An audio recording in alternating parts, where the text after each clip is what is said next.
할렐루야. 우리의 마음을 지키시고 보호하시는 주님의 이름을 찬양합니다. 연약한 믿음 가운데 말씀을 주시고 온전한 터 위에 굳게 서게 하시는 주님께 감사드립니다. 2월 18일 금요일 아침 예배를 주님께 올려드립니다. 다 같이 사도신경으로 신앙을 고백하겠습니다. 전능하사 천지를 만드신 하나님 아버지를 내가 믿사오며 그 외아들 우리 주 예수 그리스도를 믿사오니 이는 성령으로 잉태하사 동정녀 마리아에게 나시고 본디오 빌라도에게 고난을 받으사 십자가에 못 박혀 죽으시고 장사한 지 사흘 만에 죽은 자 가운데서 다시 살아나시며 하늘에 올사 전능하신 하나님 우편에 앉아 계시다가 저리로서 산자와 죽은 자를 심판하러 오시리라. 성령을 믿사오며 거룩한 공회와 성도가 서로 교통하는 것과 죄를 사하여 주시는 것과 몸이 다시 사는 것과 영원히 사는 것을 믿사옵나이다. 아멘.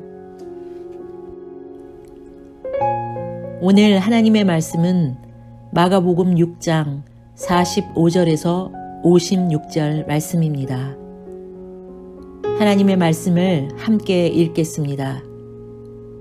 예수께서 즉시 제자들을 재촉하사 자기가 무리를 보내는 동안에 배 타고 앞서 건너편 벳세다로 가게 하시고 무리를 작별하신 후에 기도하러 산으로 가시니라.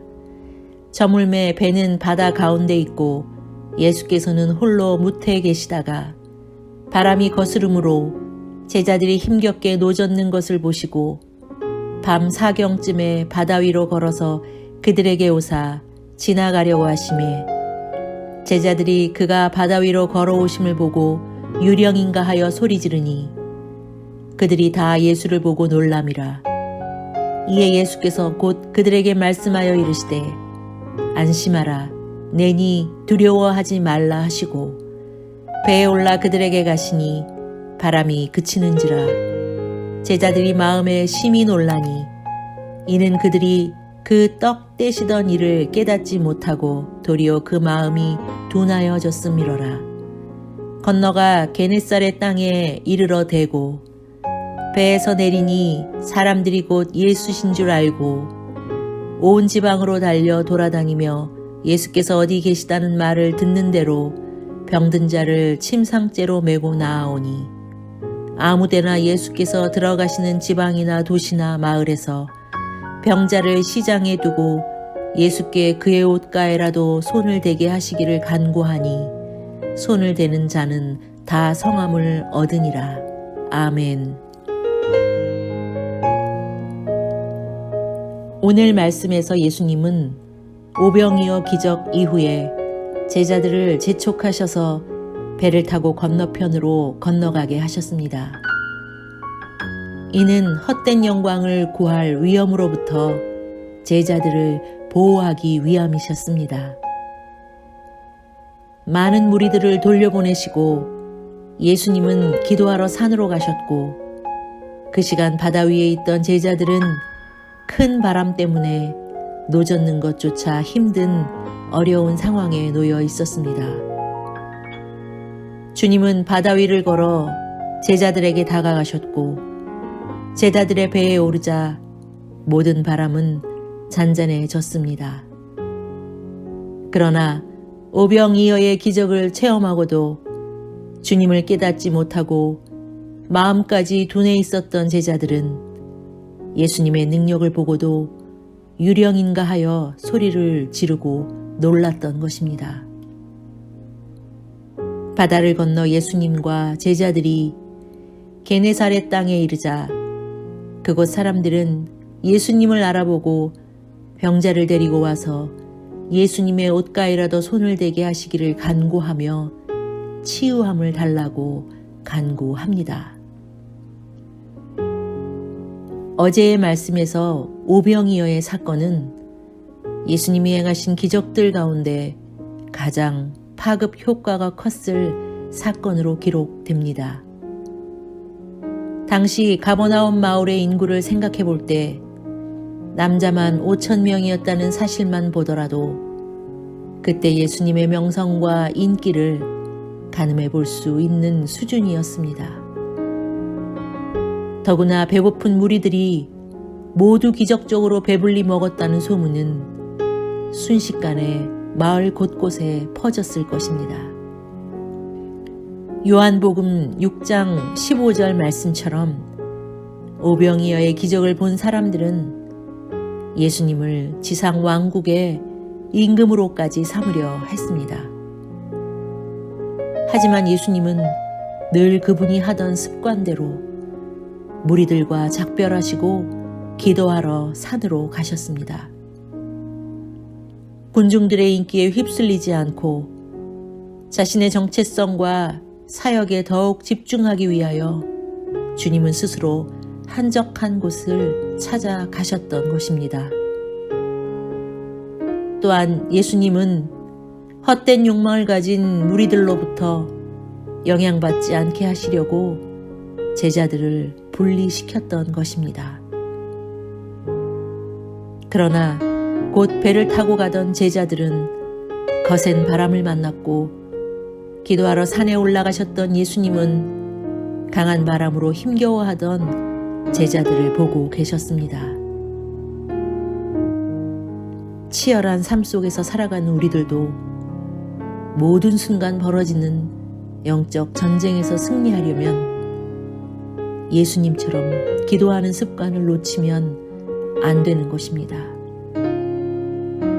자신을 임금 삼으려는 사람들의 욕심과 분위기에 휩쓸리지 않고 앞으로의 더 큰 일을 이루실 것에 집중하신 예수님은 자신이 무엇을 위해 힘써야 하는지를 아셨던 것입니다.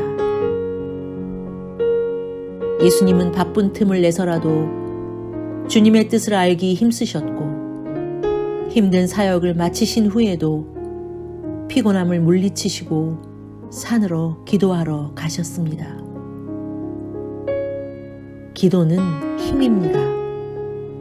기도는 하나님의 권능을 받는 유일한 통로인 것입니다.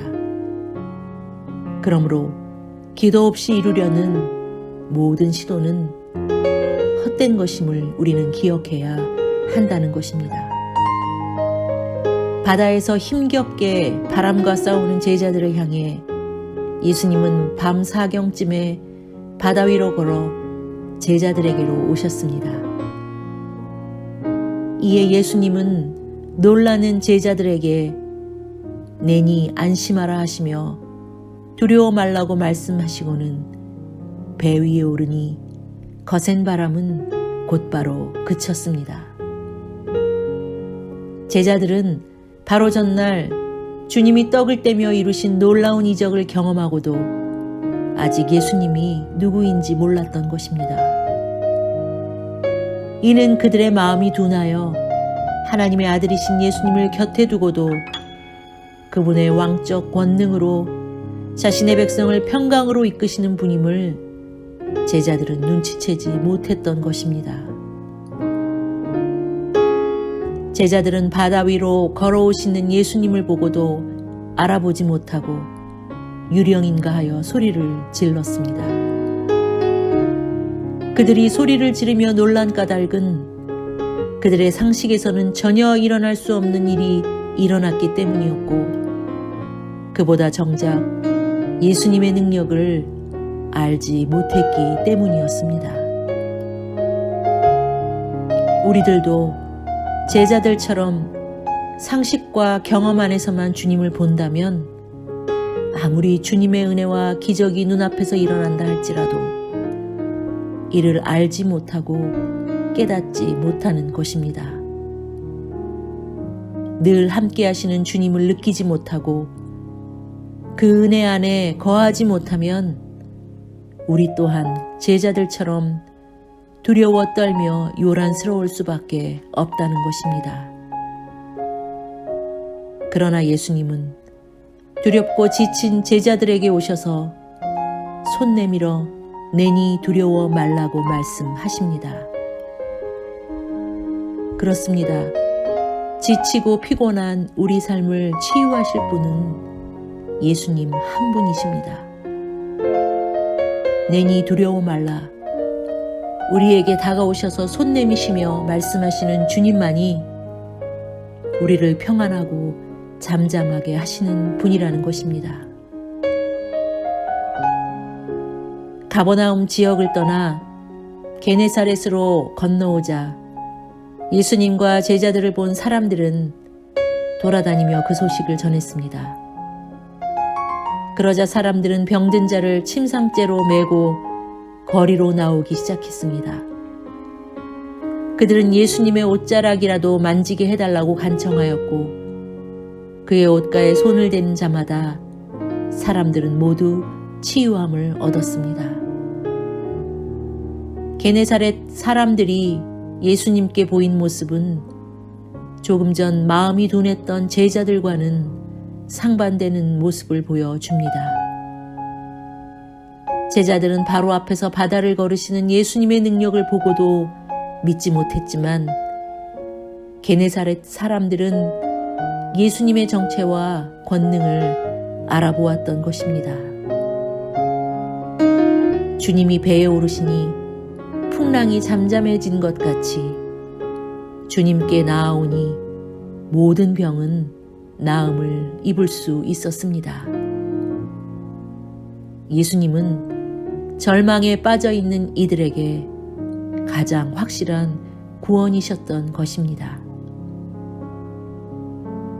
우리는 오늘 특별히 52절 말씀에 집중하기 원합니다. 이는 그들이 그 떡 떼시던 일을 깨닫지 못하고 도리어 그 마음이 둔하여졌음이로라.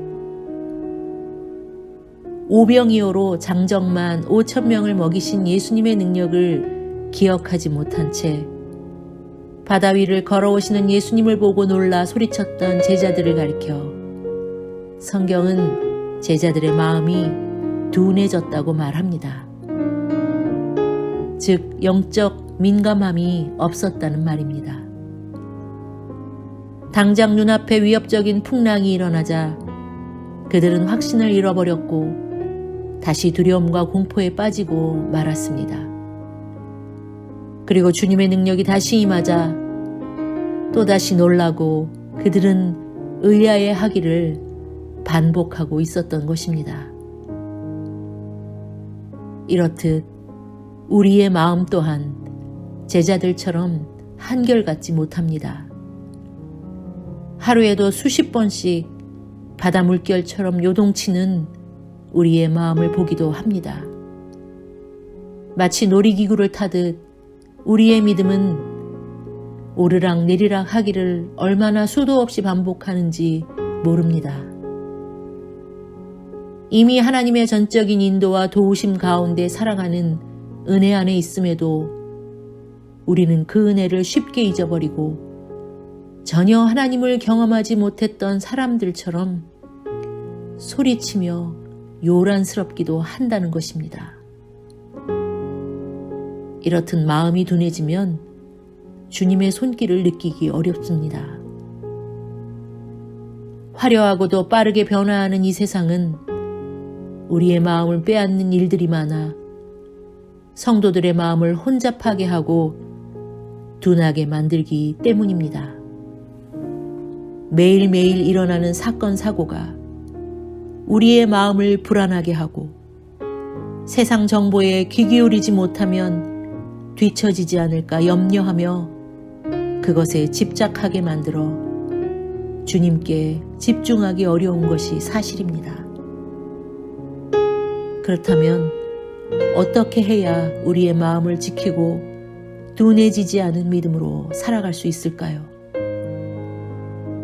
하나님은 잠언 4장 23절 말씀에 모든 지킬 만한 것 중에 더욱 내 마음을 지키라. 생명의 근원이 이에서 난다고 말씀하십니다. 하나님의 말씀을 읽고 묵상하는 경건의 훈련으로 우리의 마음을 지키는 것이 필요합니다. 이는 하나님의 말씀을 깨달을 때만이 우리는 하나님의 뜻을 바로 알 수 있기 때문입니다. 세상의 마음을 빼앗겨 우리의 마음이 둔해지지 않도록 주의 말씀을 가까이 하십시오. 강철 같은 주의 말씀으로 마음을 먼저 무장하고 복잡한 환경과 상황을 하나님의 시각으로 올바로 해석하는 하늘의 지혜와 명철을 구하며 날마다 하나님을 믿음으로 바라보는 저와 여러분이 되시기를 간절히 기도합니다. 기도하겠습니다. 우리의 마음을 지키시고 보호하시는 주님의 이름을 찬양합니다. 연약한 믿음 가운데 말씀을 주셔서 온전한 터 위에 굳게 서게 하시는 주님께 감사드립니다. 갈대와 같이 작은 바람에도 흔들리는 저희들의 마음 가운데 주님으로 말미암는 확신과 믿음으로 굳건하게 세워 주옵소서. 염려와 슬픔 대신 희락과 찬송의 옷을 입히시는 주님을 의지하며 여호와의 의의 나무가 되어 주님께 영광을 돌리는 삶을 살아가게 하옵소서. 세상의 마음을 빼앗겨 우리의 마음이 둔해지지 아니하도록 지킬 만한 것 중에 내 마음을 지키라는 주님의 말씀을 기억하며 항상 주의 말씀을 가까이 하는 저희들의 삶이 되게 하옵소서. 감사를 드리며 예수님의 이름으로 기도하였습니다. 아멘. 하늘에 계신 우리 아버지여, 이름이 거룩히 여김을 받으시오며 나라가 임하시오며 뜻이 하늘에서 이루어진 것 같이 땅에서도 이루어지이다. 오늘 우리에게 일용할 양식을 주시옵고 우리가 우리에게 죄 지은 자를 사하여 준 것 같이 우리 죄를 사하여 주시옵고 우리를 시험에 들게 하지 마시옵고 다만 악에서 구하시옵소서. 나라와 권세와 영광이 아버지께 영원히 있사옵나이다. 아멘.